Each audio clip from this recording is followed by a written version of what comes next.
Wende tolobeka video na biso continuer o ezali partout ezo continuer pour la langue na biso to tika na ba jeune fille na biso to na ba question to yoka ndenge ni ba ko répondre. Donc to ban tout ya moi si assez présenter qui na noté donc to banana ya moi si na retour na ba question. Bonjour Yaya Boni. Bien. Comment on a Au au salaire ni na vie. Like à l'université. À part université. La salle quand même salle here and there. Ok. Na ebite ce qui Anita azana question autour na avant de continuer na lisolo na ye toujours que baxelo ko. Ok, Yaya Oriol. Ye mimi to be nke Yaya bozomona to ye na système ki Yaya tina poto. Ndenge biso to ye bito bengaka ya Yolande ya kula boss. To benga ba kombo ba Yaya. Siko na poto pe biso to ye na yango bana na biso subomone ba benga ke Yaya. Soko yebi famille oyo oyeba mom na oloba bana so benga ke ya Oriol. Ba bengo to ya Oriol to benga Yaya.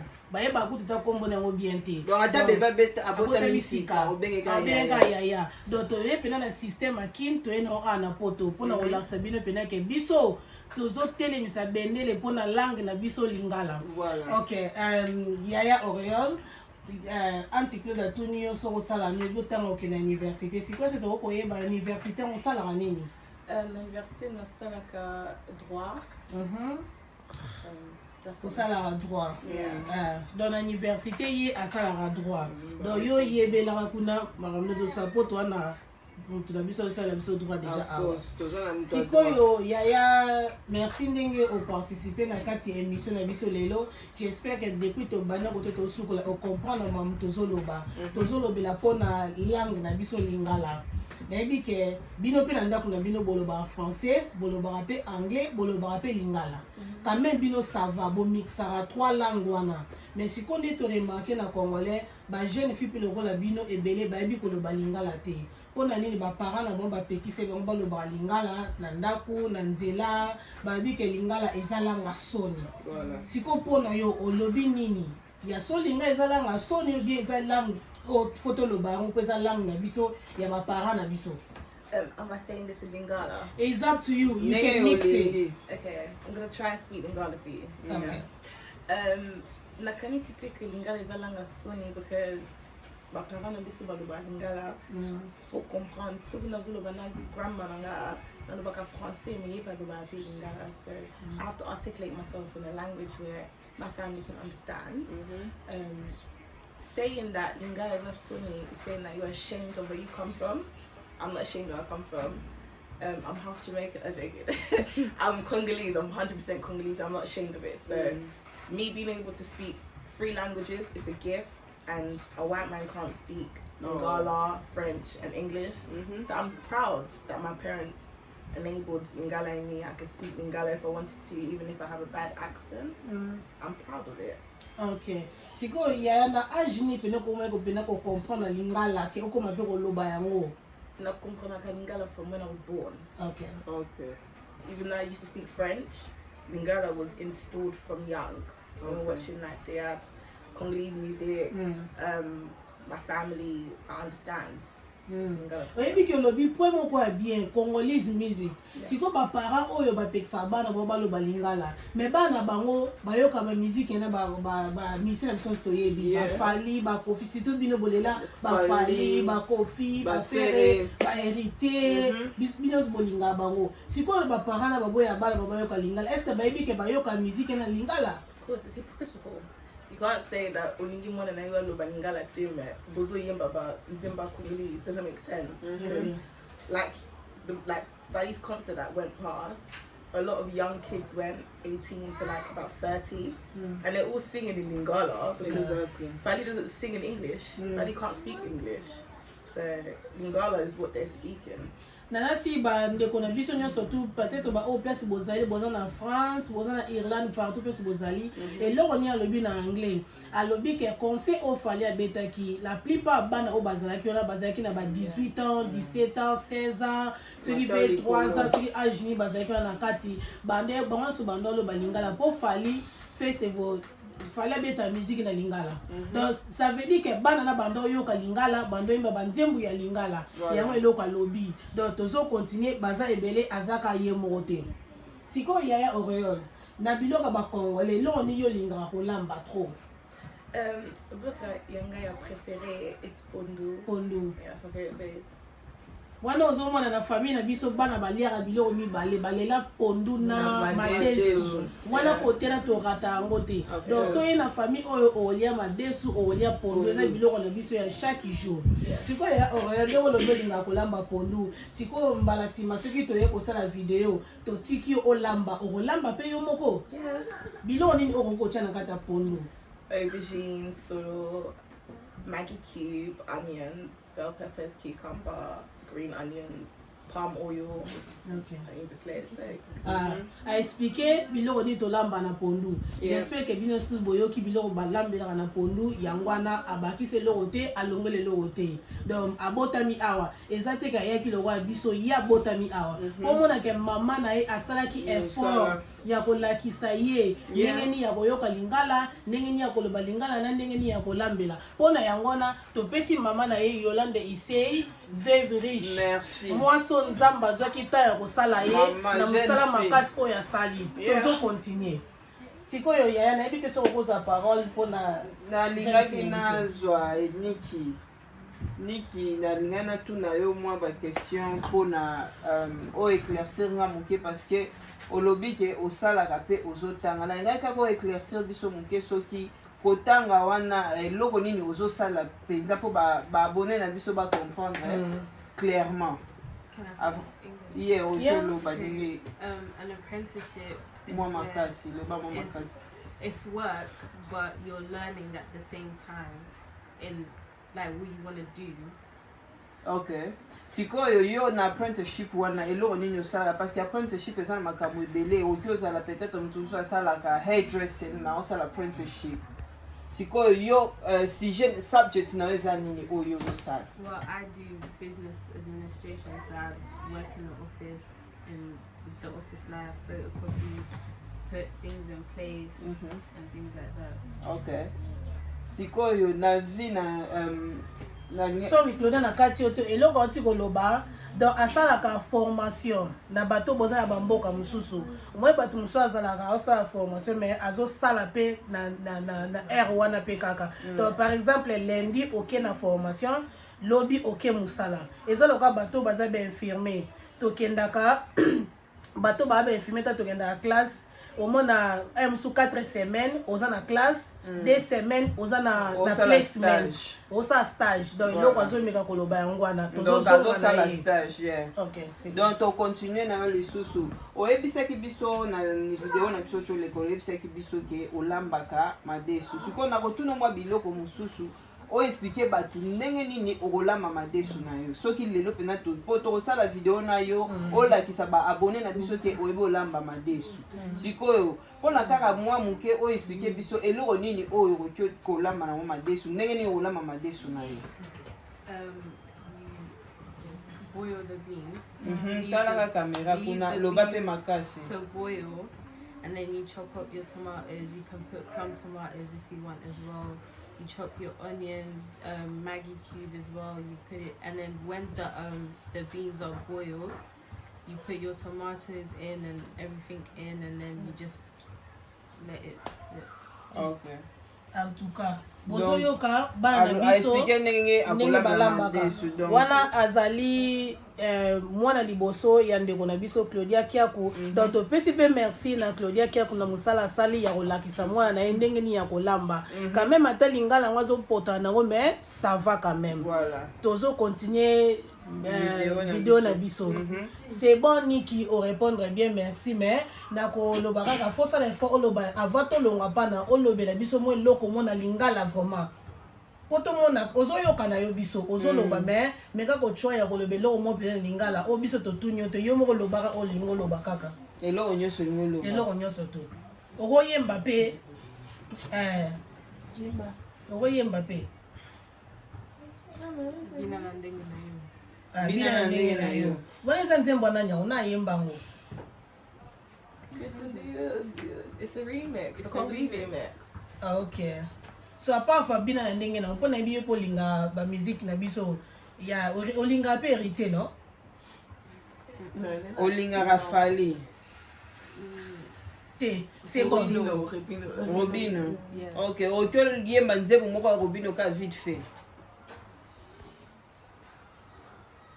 Moi capella kaka. Ok. Donc yo yebi ka chana no boy.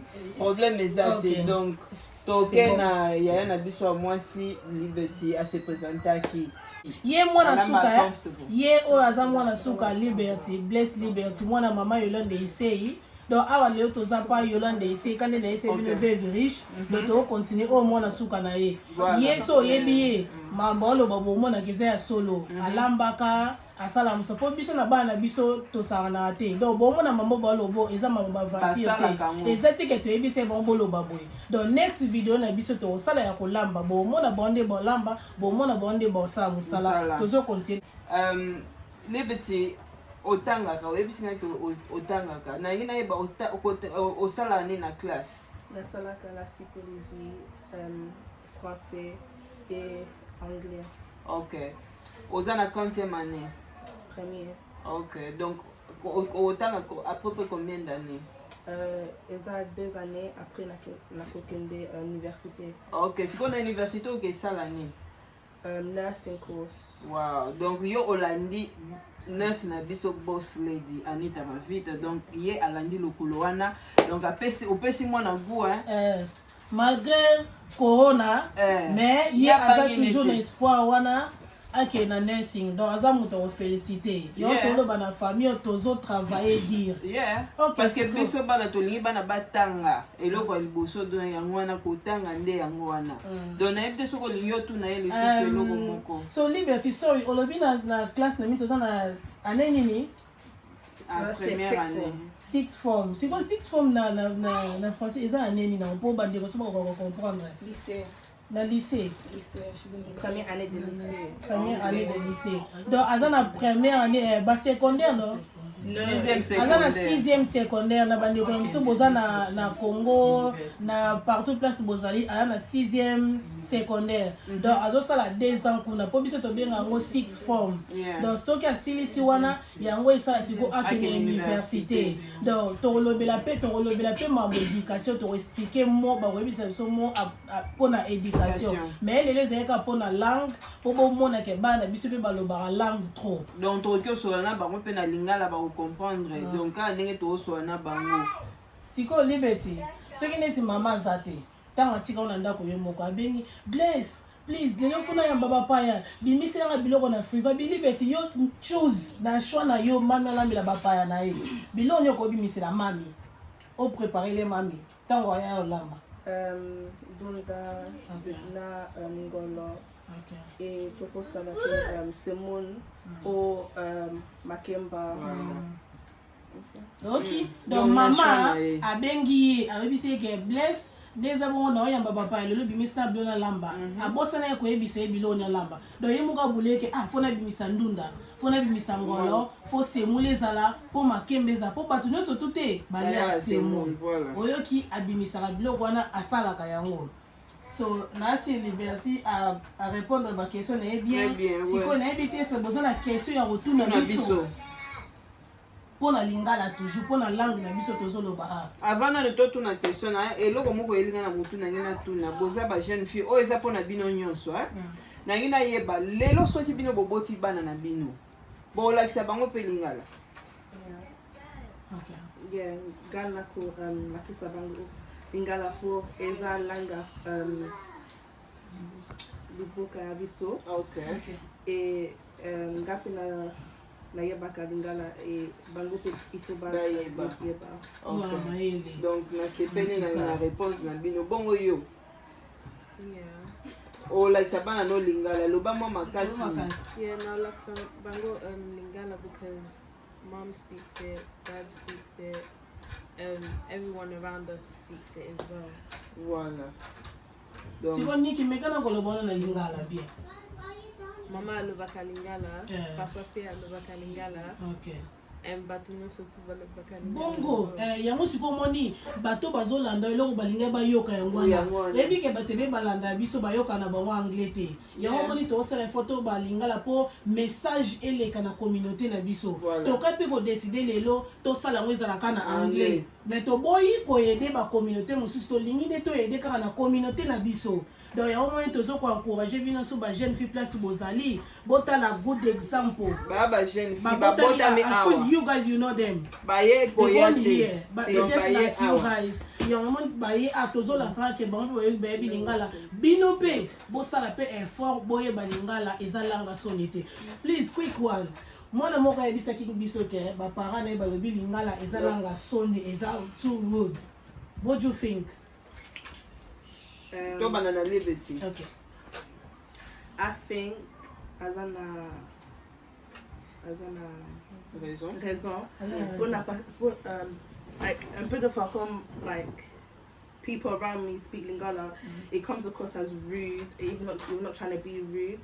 But like so pona yo omoni ke alobi ye lingala eza ndenge bato balobaka eza soni te meza na impolitesse na ebite it's raw.